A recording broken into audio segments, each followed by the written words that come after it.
kasus proyek strategis nasional dan yang berkaitan dengan proyek-proyek strategis nasional yang ada di PIK 2. Karena ini merupakan gunung es.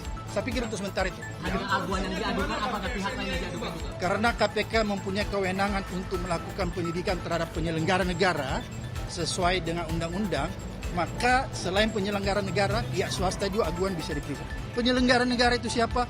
Mulai dari kementerian sampai aparat tingkat bawah, kabupaten, provinsi, maupun sampai yang paling di atas. Jadi semua kita minta diperiksa. Penguasaan aset itu merupakan suatu kerugian negara dengan tidak mengikuti aturan perundangan yang berlaku. Apakah Aguan masih berstatus tersangka dalam kasus korupsi tahun 2016? Kita mendiskusikan kasus yang sedang hangat nih. Dan kebetulan kita membawa laporannya juga yang sudah dibuat oleh teman-teman koalisi, yaitu dugaan korupsi ya, yang terjadi di proyeknya ya, saya katakan, di proyek strategis nasional PIK 2. Jadi kita ingin KPK lebih konsentrasi ya, menelisik, melakukan investigasi terhadap proyek strategis nasional. Karena kita melihat di dalamnya bahwa kuat dugaan telah terjadi tindak pidana korupsi di dalam penetapannya sebagai proyek strategis nasional. Karena KPK punya kewenangan untuk melakukan pemeriksaan terhadap penyelenggara negara, baik yang ada di tingkat daerah maupun yang ada di tingkat pusat. Karena kita bisa duga bahwa penetapan PIK menjadi PSN itu tidak terlepas dari praktek kong kali kong, praktek suap menyuap, ya, dan lebih jauh kita bisa melihat bahwa di situ ada kerugian negara sebenarnya, pasal 2 kerugian negara. Oleh karena itu ini menjadi kewenangan KPK dan kita sudah sampaikan langsung kepada pimpinan KPK. Data-data yang kita punya cukup banyak, kita sudah kolek dalam satu sistem sehingga begitu dibutuhkan kita bisa langsung mendistribusikan kepada KPK untuk membantu KPK melakukan penyelidikan lebih cepat. Tapi kami yakin juga bahwa KPK juga pasti punya data yang cukup untuk melakukan yang namanya full bucket. Karena di sini ada beberapa teman-teman, mungkin nanti yang lainnya bisa lebih menyempurnakan apa yang kita diskusikan di dalam. Yang jelas kita melaporkan proyeknya ya, proyek strategis nasionalnya. Kemudian juga kita melaporkan tentang ada dugaan kuat terjadi suap menyuap gratifikasi di dalam penerbitan ya. Penerbitan sertifikat di atas laut ya, yang diduga kuat dilakukan oleh Agung Sedayu Group dan anak perusahaannya. Yang ya, super cepat satu yang lagi. super cepat. Oleh karena itu kita meminta supaya KPK tidak usah khawatir memanggil orang yang merasa dirinya kuat selama ini, yaitu Aguan. Ya, karena nama ini seolah-olah diciptakan mitos bahwa dia tidak tersentuh oleh hukum. Ya. Oleh karena itu kita ingin mendorong KPK supaya orang ini segera diperiksa. Nggak boleh ada seseorang secara individu mengatur negara ini. Tidak boleh ada seseorang secara individu mengatur presiden.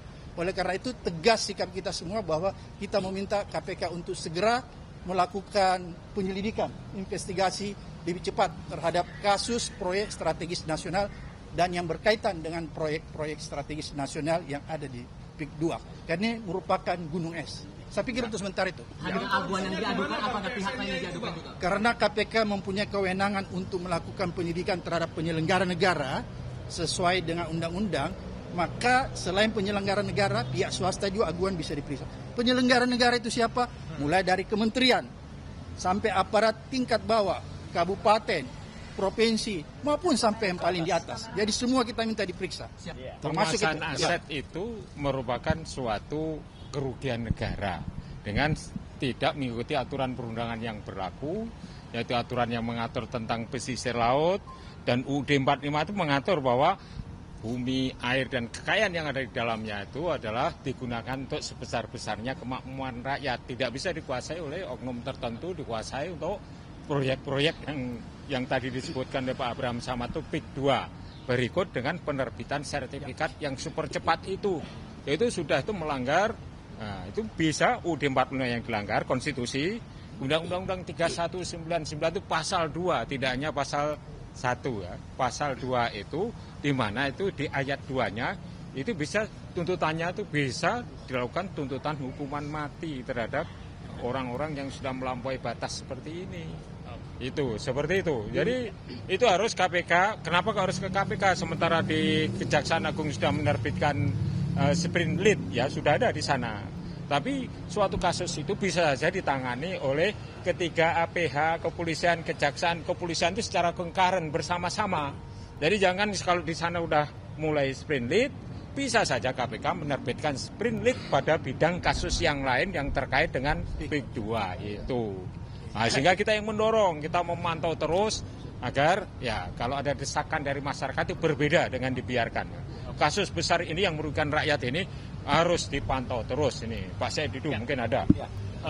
Saya pikir yang kita laporkan ini adalah pintu masuk untuk membongkar legalisasi perampokan negara yang dilakukan oleh Presiden Jokowi selama 10 tahun.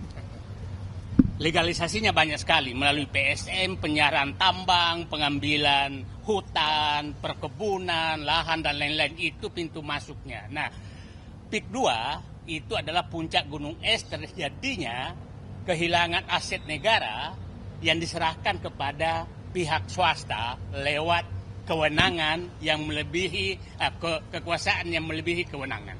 Itu yang terjadi.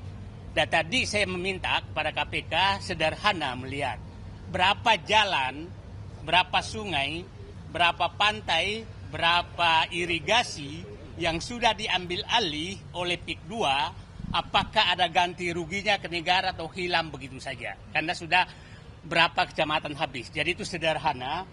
Cek di Google Earth apakah PIK 2 yang ada sekarang itu tidak mengambil laut. Siapa tahu sebenarnya sudah ngambil laut, yang kita persoalkan ini yang rencana diambil. Itu harus diperiksa semua. Kalau memang terjadi, maka itu harus kembalikan negara, dan siapa yang mengambil secara tidak sah, semua yang terlibat itu harus kena sanksi hukum, termasuk yang memberikan izin. Kita harus ingat bahwa saya berpendapat bahwa terjadi rekayasa besar di Pantai Indah Kapuk. 2016 Ahok menyatakan tidak mungkin Jokowi jadi presiden kalau bukan pengembang. 2016 Ketua Abdesi yang menyatakan, dan Abdesi ini adalah kepala desa yang di PIK 2, menyatakan mendukung Jokowi 3 periode. Di akhir masa jabatan Jokowi menerbitkan PSN PIK 2. Jadi sangat susah dibantah bahwa pusat kekuasaan pengendali Jokowi adalah PIK 2. Itu saya pikir kesimpulan yang gampang sekali. Itu saya pikir jadi di KPK, kita berharap KPK udahlah masuk yang jalan sederhana saja, periksa aset negara yang sudah diambil. Update dulu ya soal pengaduan kami ke Barreskrim Polri pada tanggal 17 Januari yang lalu, bahwa tadi malam kami sudah bertemu dengan tim dari Barreskrim Polri di kantor PP Muhammadiyah untuk mendalami pengaduan kami. Kami sudah sampaikan secara gamblang terkait dengan siapa dalang di balik pemagaran laut dan soal HGB palsu itu. Dan mudah-mudahan dalam waktu yang cepat Mabes Polri akan segera menetapkan ya dalam kasus pemagaran laut ini, dan sekarang sudah masuk dalam tahap penyelidikan. Itu yang pertama. Lalu yang kedua, terkait dengan kunjungan kami ke KPK, kami juga tadi meminta konfirmasi kepada pimpinan KPK apakah Agwan masih berstatus tersangka dalam kasus korupsi tahun 2016. Itu yang perlu diklarifikasi, karena sejauh ini kami belum mendapatkan update apakah dia statusnya tersangka atau tidak. Karena informasinya Agwan pernah dilakukan pencegahan untuk ke luar negeri. Itu yang kedua.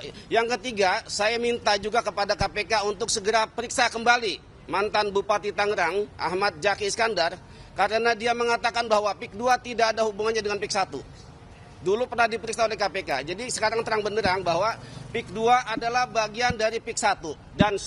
Dan kami yakin itu sangat terjadi kasus-kasus korupsi di dalamnya. Demikian penjelasan dari kami. Terima kasih. Ya, saya tambahan. Oke, Julius Ibrani PBI. Saya teknis saja karena pertanyaan teman-teman kan teknis. Di mana korupsinya? Sepanjang yang kami perhatikan, beberapa instansi itu tidak pernah mendapati ada proses administrasi, termasuk mendaftarkan sertifikasi lahan dan segala macamnya. Ya, dalam kasus reklamasi Jakarta itu modusnya selalu suap.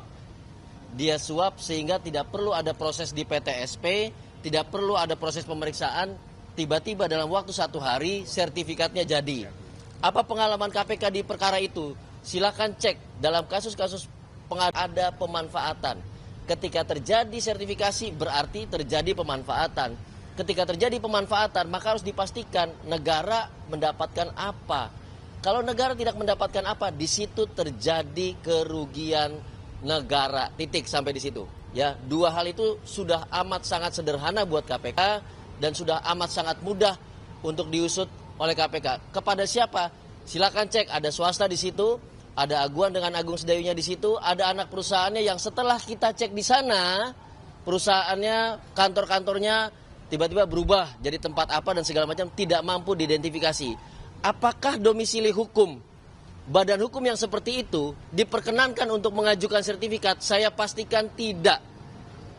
Seseorang yang mengajukan sertifikasi lahan itu domisili hukumnya harus jelas. Harus ada pemeriksaan ini kantornya bodong, perusahaannya bodong atau tidak. Tapi setelah kami cek semua berubah, tutup, tidak ada staf dan segala macamnya. Pak Gufron sudah di lapangan. Artinya apa? Ada dugaan, tanda kutip, itu adalah badan-badan hukum yang fiktif yang dipakai sebagai nomini. Di lapangan kami temukan juga bahwa banyak KTP warga tanpa izin digunakan sebagai nomini dari pemilik-pemilik sertifikat itu. Tanya KPK, istilah nomini ini istilah momok buat KPK. Dia adalah modus untuk mengaburkan korupsi-korupsi yang dilakukan. Jadi ini indikatornya sangat mudah lah bagi KPK untuk memeriksa itu. Dan yang paling penting, yang paling penting adalah kita bicara ini untuk siapa? Bukan untuk Said Didu, bukan untuk Abraham Samad. Masyarakat di sana semua terdampak. Nelayan yang tadinya hanya butuh 1 drum untuk melaut, sekarang butuh 3 drum karena dia harus keliling jauh. Ya, itu bahayanya juga sangat ada di depan mata. Kenapa? Tidak ada plang, tidak ada lampu. Sewaktu-waktu dia bisa menabrak dan tenggelam di laut itu. Masyarakat juga terdampak. Kenapa? Wilayah yang dipagari tentu tidak bisa diambil ikannya.